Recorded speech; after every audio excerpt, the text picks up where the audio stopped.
I'm Angelica, and I am an advocate for the sacred female polarity of God.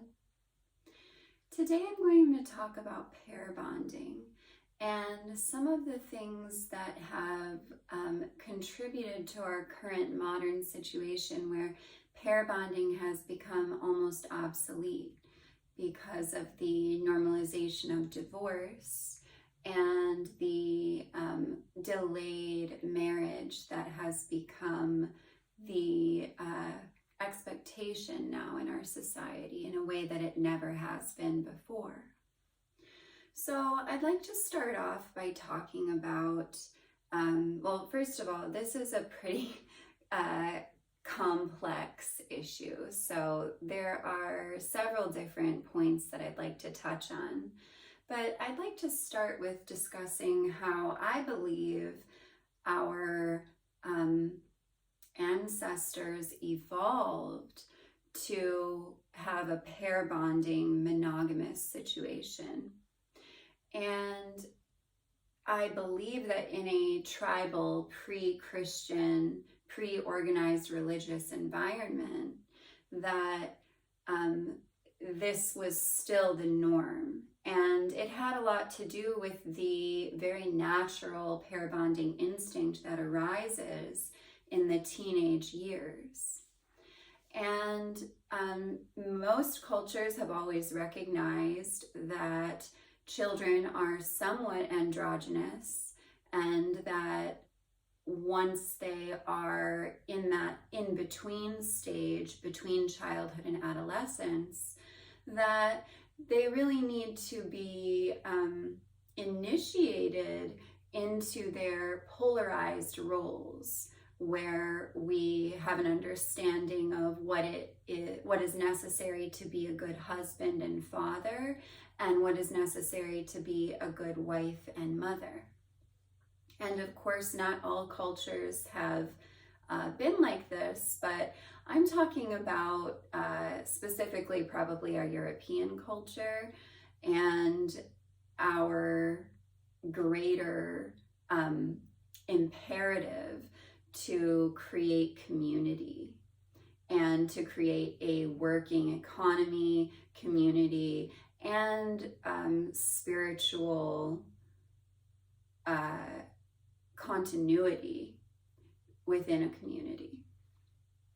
So I believe that even in a pre-organized religion world, that, this natural chemistry that arises between a young man and young woman in their teenage years was always honored as a sacred resource that was then channeled into a ceremony that initiated this young man and young woman into their own family unit.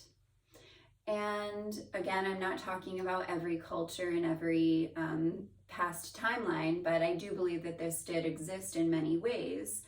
And as we became a Christian society and a religious society, we further enforced marriage as a sacrament and as an obligation. And the idea that really became popular in religious communities was that the animal instinct and the angelic heavenly nature are mutually exclusive, that that God basically serves to govern our animal nature. And the idea there had a lot to do with keeping sexuality at arm's length and viewing sexuality as something that could not be trusted to take its course on its own. So this is where we really got the imperative to have a ceremonial marital community marriage to initiate this pair bonding vow.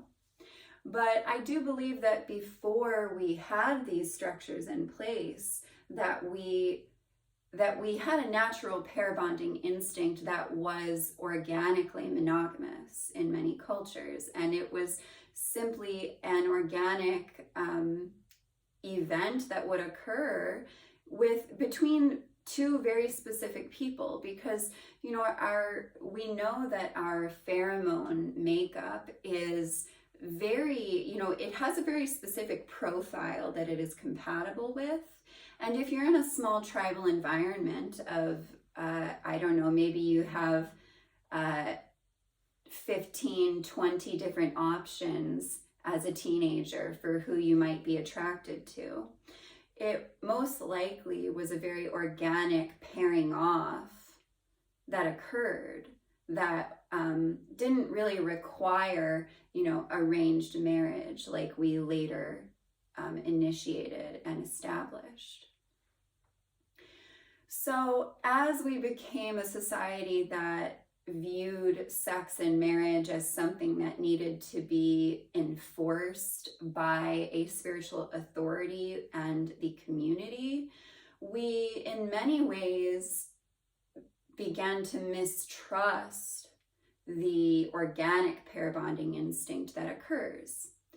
And if you watched my first video, I talk a lot about how our breakup with organized religion, especially in the 1900s, has contributed to the disorganization of the family unit in our modern time.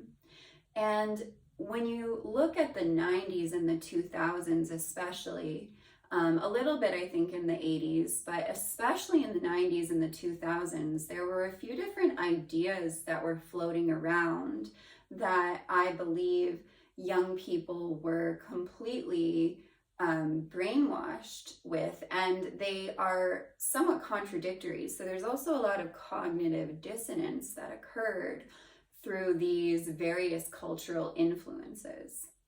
And as we have become a more technocratic and globalized society, we have in many ways become more vulnerable to these cultural influences because we have a monoculture now. We don't have we don't have these small tribal environments that are based in mutual reciprocity that is revolving around the necessity to survive. And in the 90s and 2000s, there was a real serious push to teach teenagers that any pair bonding instinct that was arising in them was really belittled into the category of puppy love. And the idea was that, well, you're really not mature enough to know who you want to marry when you're 17. So you really need to wait until you're done with college to even consider whether you know what kind of person you want to marry. And this was a total, just complete degrading of our natural instinct to pair bonding and that natural bondage that is created between a young man and a young woman when they have finished up with childhood and are in their fully sexed adulthood. But we started labeling adulthood with the age of 18, and we weren't really acknowledging that especially girls and also boys are fully sexed before they're 18 most of the time. So we were really working against nature in this way, and we really instilled in young people a mistrust of their organic pair bonding instincts. And then at the same time, this is where a bit of cognitive dissonance comes in. We were also bombarded with this propaganda about finding the one. And the idea was that was no longer about, the natural beauty of what it means to be the archetypal male and the archetypal female and coming together, it became so much about the individuals and the idea that there's someone, somewhere, someday out there who will complete you. And the culture very quickly became focused on individual achievement, especially economic achievement for both men and women. And we completely threw out the expectations that used to really organize and drive the stability of our society, where in that in-between stage between childhood and adulthood and, adolescence, that, 10 to 15-year-old age was used to initiate girls into the tasks and the temperament and the expressions that would best serve them in the role of wife and mother. And then the same thing for young boys in that age range. And this was empowering to both sexes because there was a level of responsibility that was not arbitrary. It was not busy work. It was not parroting information and, everything being all about the intellect and like getting the A plus 4-point grade average. It was real world skills that would serve you in having a successful family. And the organic instinct to be attracted to just one person and to have that very pure spark just, occur and letting it lead into a natural sexual relationship that would also, it might have been before marriage, but it was as good as being married because the singularity of the bond was honored.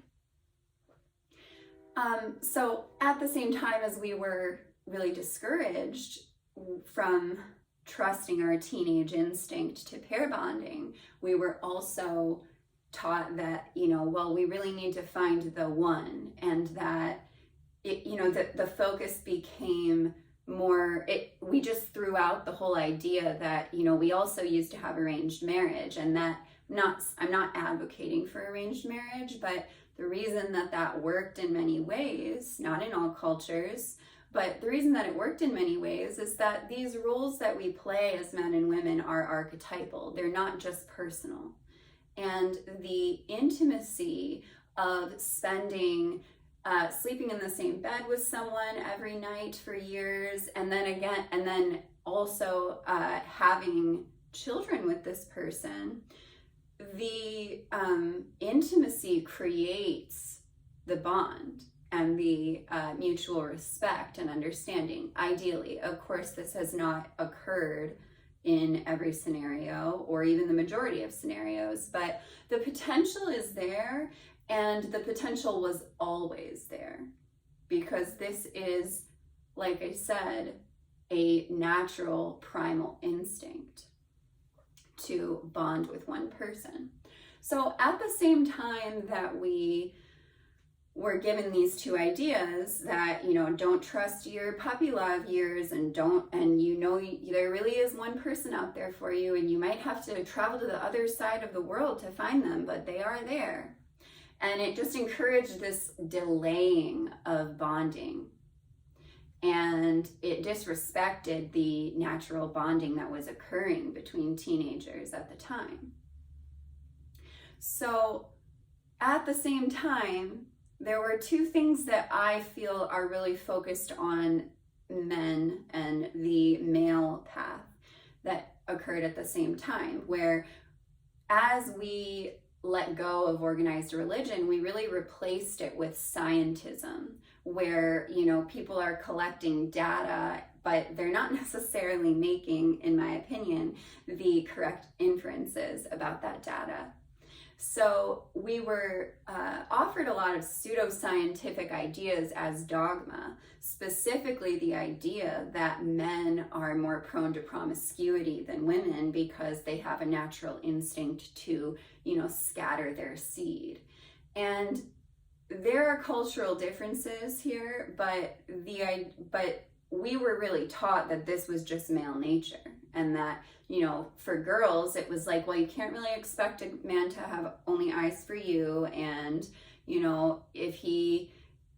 if he feels love for you, it's really just a, instinct to make his genes survive to the next generation. And the sanctity and the spirituality that is present within the bond between a man and a woman was completely degraded and reduced to these industrial functional ideas. So this also put a lot of pressure on men and young boys to view women as a status symbol, and that the variety that you could achieve with women also became a status symbol. And at the same time, pornography became normalized at this time. And I know for a fact that most boys were viewing pornography between the ages of 11 and 15 on a regular basis. So that the thing is that this whole issue with pornography, which I'm going to get into in depth, it is only enabled because it is pushed into secrecy. So just like organized religion encourages you to relate to your sexuality by keeping it at arm's length, as if it's something that you must mistrust and govern with a leash, there is also the exact same thing is going on when you're viewing pornography regularly, because you are being programmed to keep your sexuality at arm's length to the extent that you need other people to have sex in front of you to even have access to your libido. So the other thing about pornography that influenced our modern world, and especially men, is that it portrays women in a false light, where it both intimidates and confuses men about the nature of women. And it portrays women falsely as stimulation dolls. And then, even worse than that, it portrays the idea that some women are stimulation dolls and some aren't. And the ones that are deserve to be treated like that. And that the ones that aren't are the good girls, instead of really understanding that all women are conduits of life force energy, and that is what the orgasmic experience is, and that the female orgasm and the female body, regardless of the quality of motivation of the man engaging in the act, is still pure and sacred, and is not able to be engaging in sexuality without chastity. This is my strong opinion, and this is my teaching, that I believe that men through pornography have been, they have this idea that women can seek sex just for stimulating and recreational purpose. And I believe that that is a projection of what men are vulnerable to much more than women. And so the normalization of pornography, along with this pressure to prove that you can achieve variety with women, and the natural loving pair bonding that would have occurred in the teenage years being belittled and suppressed, the vulnerability that the masculine energy has to being task-oriented was very seriously manipulated into viewing sex in a task-oriented way, where a woman is just a means to an end, or a woman is seen as a target to possess temporarily and not a soul to possess in loving bondage for life. And this further reinforced this idea that we have been fed that men are prone to promiscuity, and that, you know, if we were really living in a natural society, that we would just allow men to be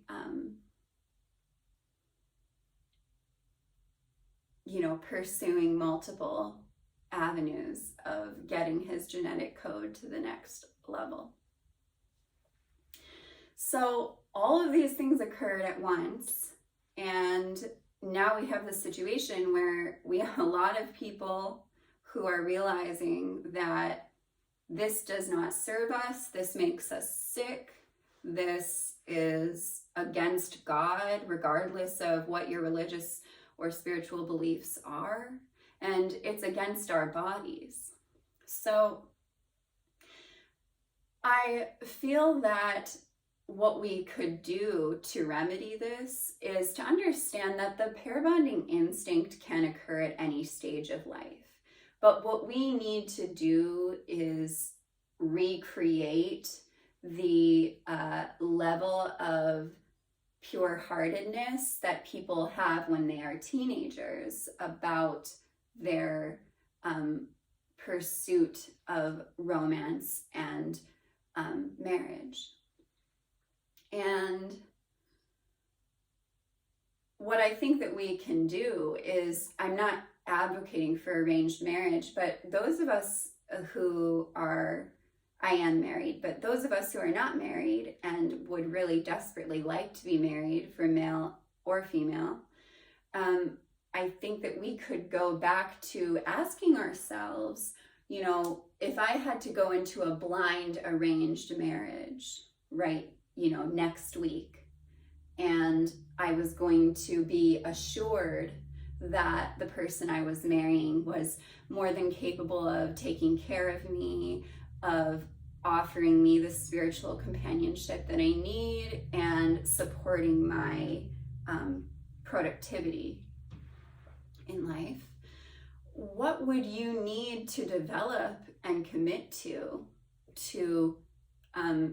fulfill that role that maybe in the past, when arranged marriage was more normal, that you would just be expecting of yourself and of the other person? And again, I'm not advocating for blind arranged marriage, but I do feel that people are too cautious about making a marital commitment at this point.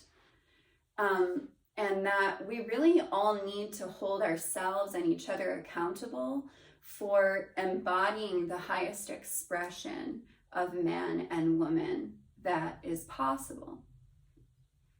And if we are all holding ourselves accountable to that, then a blind arranged marriage wouldn't really seem as intimidating. It would almost seem like full of security and flourishing.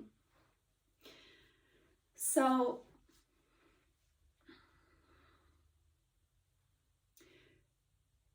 to finish here, I would like to just touch upon one more thing that I think really encouraged this or discouraged pair bonding, which was, it had a lot to do with the debt slavery that our generation has been subjected to. And it puts the man, the provider, if you're going to play that role, if you're going to have a traditional relationship where the woman stays home and the man provides, it made the man a slave of the corporate world. And that is really what men are afraid of when they think they're afraid to be tied down. They're more afraid of what options they feel are available to them to provide. So, for those of you who might think that, being married is being tied down or somehow a violation of your masculine imperative to have freedom, consider what it would be like if you just learned how to build your own house and you lived in a timber frame home and you never had to go to work and you lived in harmony with the land in the way that we traditionally have evolved to survive. And that, everybody has their expertise that they can barter with. And we have this, right now this is just a futuristic idea, but it really is, it's based in our traditional roots. And if we go back to some of these ideas that people seem to feel they are like unthinkable at this time because of how we've all been raised to be dependent on our grocery stores and our corporate conglomerates and our TVs. If we take these things out and we intend to go back to a time where our sexuality and our heart are already paired up and married to each other, like they are when you are about 12 years old, you are going to see a much more harmonic domestic environment arise. Okay, so if you enjoyed what I have to say, please like and subscribe and consider sharing with a like-minded friend. Thank you.